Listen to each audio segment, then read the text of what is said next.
Complaint பண்ண கூப்பிட்டு police station வச்சு உள்ள உட்காந்து பேசிட்டு வராங்களா?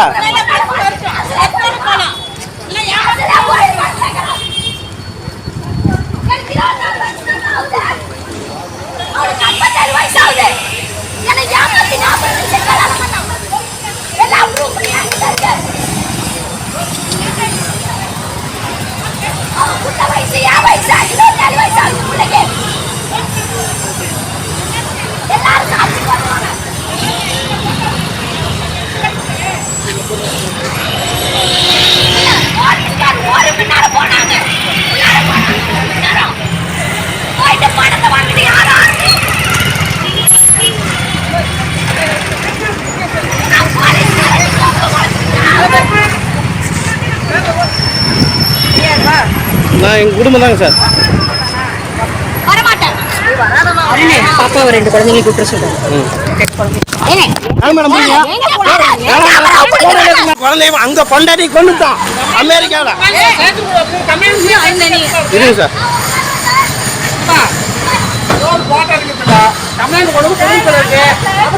வக்கீல் இவரு நைட்டு கட்டவரை எழுதினார் பாத்துங்க.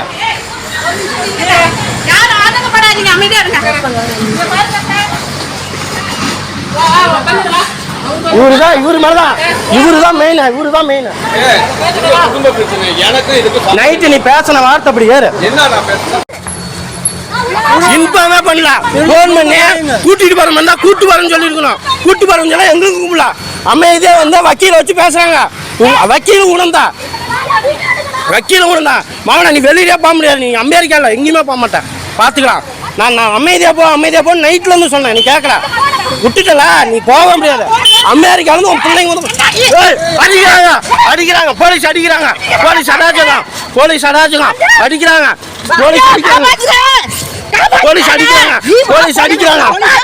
அடிக்கிறாங்க. என்னங்க பண்ணாங்க? என்னங்க மரியாதை இல்லாம அடிக்கிறீங்க? என்னத்துக்கு அடிக்கிறீங்க? வந்து ஜங்ஷனில் இருக்கேன். எங்கள் வீட்டுக்கார் வந்து 1 வருஷத்துக்கு முன்னாடி எனக்கு 39 வயசு முடிஞ்சு 40 தான் ஆச்சு அப்படின்னு சொன்னார். நாங்கள் 2வது மேரேஜ் பண்ணிக்கிட்டோம். ஃபஸ்ட்டு ஹஸ்பண்ட் வந்து கொரோனாவில் இறந்துட்டார். அவங்க மாமனார் வீட்டு சைட்லேயும் எதுவுமே கிடையாது. எங்கள் அப்பா அம்மாவும் அவ்வளோ வசதியாக கிடையாது. அதனால நான் 2nd மேரேஜ் பண்ணிக்கிட்டேன். என் குழந்தைங்கள பார்த்துக்கோன்னு சொல்லி தான் நான் கல்யாணம் பண்ணேன். அவங்களுக்கு 2 குழந்தைங்கன்னு சொன்னாங்க. 2 பொட்ட பிள்ளைங்க எல்லாம் சின்னது 7th 8th சரின்னு சொல்லி நான் கல்யாணம் பண்ணிக்கிட்டேன். ரிஜிஸ்ட்ரேஷன் கொடுங்கன்னு கேட்டாலும் ரிஜிஸ்ட்ரேஷன்லாம் இப்போ பண்ண முடியாதுன்னு சொன்னாங்க. அதுக்கு 1 மாதம் நாங்கள் ஃபைட் பண்ணி ரிஜிஸ்ட்ரேஷன் வாங்கிட்டோம். 3 மாதம் கழிச்சு தான் எனக்கு தெரியுது இவங்க குழந்தையெல்லாம் என்னோட வயசு குழந்தைங்க. எனக்கு 26 வயசு ஆகுது, அவருக்கு 57 வயசு ஆகுதுன்னு எனக்கு கொஞ்ச நேரம் கழிச்சு, ஒரு 3 மாதம் கழிச்சு தான் எனக்கு தெரிஞ்சிச்சு. அப்புறம் 2 குழந்தைங்களையும் பார்த்துக்க மாட்டேன், அடிக்கடி டார்ச்சர் பண்ணிகிட்டே இருப்பார்.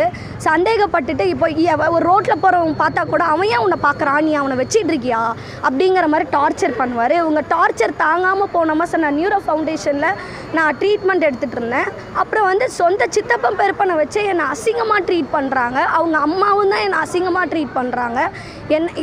இது எத்தனை தடவை இப்படியே மூவ் அவுட் ஆகும் சொல்லிவிட்டு நானும் நேற்று ஏங்க இப்படி பண்ணுறீங்கன்னு கேட்டதுக்கு என்னை நடு ரோட்லேயே சீல்நாயக்கம்பட்டி பைபாஸ்லேயே என்னை விட்டுட்டு ஓடிட்டார். நேற்று நைட்டு ஃபுல்லாக நானும் கேபு புக் பண்ணி, அந்த கேப் நம்பர் கூட தரேன் பாருங்கள், கேப் புக் பண்ணி எல்லோரும் நான் 2 குழந்தைங்களோட எல்லாத்தையும் தொலைவுனா மேன்ஷன் வந்து தொலைவுனா இவரோட பாலாஜி மேன்ஷன், இவரோட மேன்ஷன். இவர் சொத்தை காமிச்சு தான் என்னை கல்யாணம் பண்ணார்.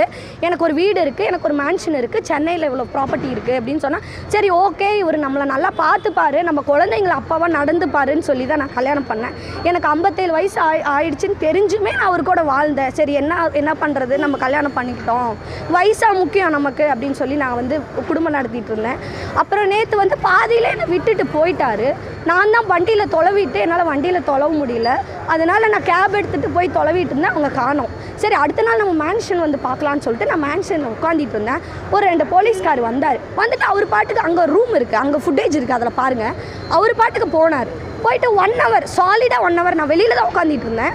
இது இப்போ ஒரு பிரச்சனைனா போலீஸ் ஸ்டேஷன்லேருந்து ஃபோன் பண்ணோம், வாங்க ஆர்த்தி வாங்க, பாஸ்கர் வாங்க, உங்களை மேலே இப்படி ஒரு கம்ப்ளைண்ட் வருது.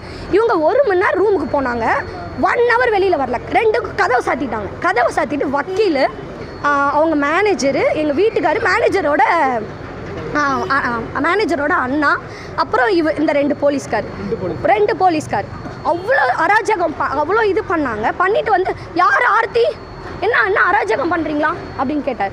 ஏன் சார் நீங்கள் தான் ஃபஸ்ட்டு என்னை ஸ்டேஷனில் வச்சு கேட்குறோம், உங்களுக்கு எந்த விஷயம் ஃபஸ்ட்லேருந்து தெரியாது, நீங்கள் தான் முழுசாக என்னை விசாரிக்கணும், விசாரிக்காமல் யார் ஆர்த்தி அப்படின்னு என்னை கேட்கக்கூடாது, அப்போ உள்ளார பணம் வாங்குனீங்களா சார் அப்படின்னு நான் கேட்டேன்.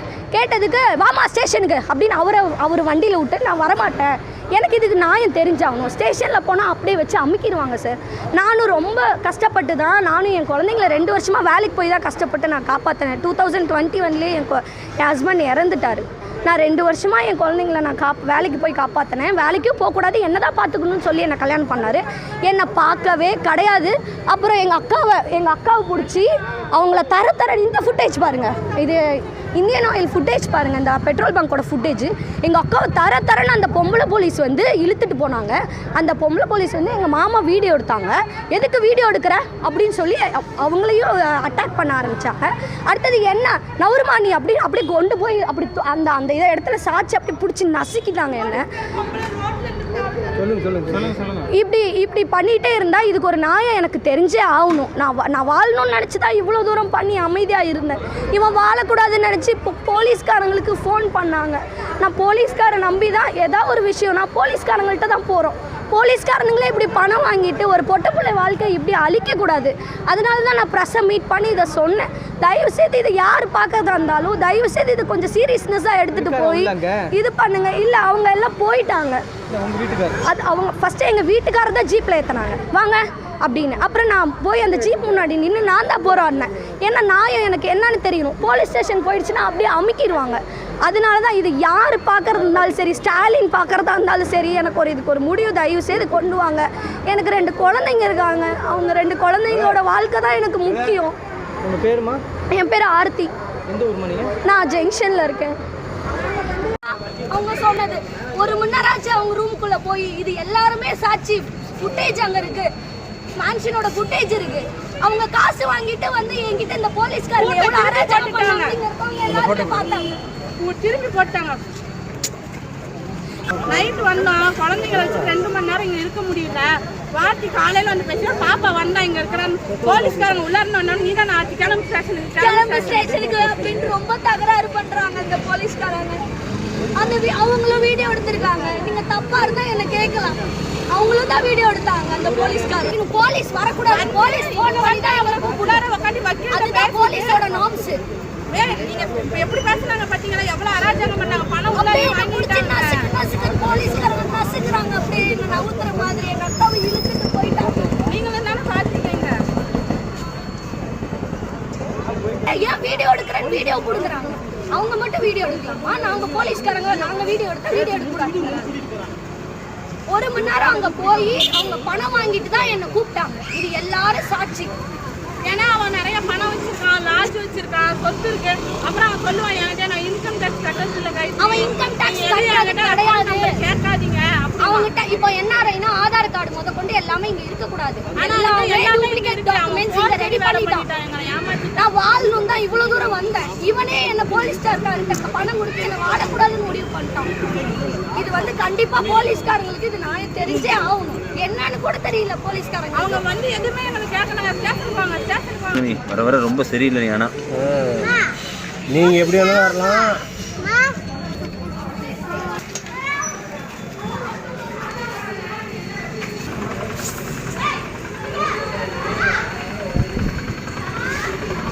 அடி எதைங்க பிள்ளைங்க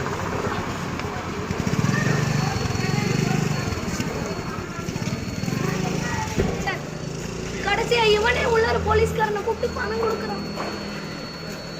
அப்புறம் தான் நான் வெளியில வந்து சண்டை போட்டேன். ஒரு பொண்ணோட வாழ்க்கை நான் என்ன ரெண்டாலும் கெடுத்துடலாமா? வேலைக்கும் போறதில்ல, அவனே தான் பார்த்துருக்கேன். என்னை யார்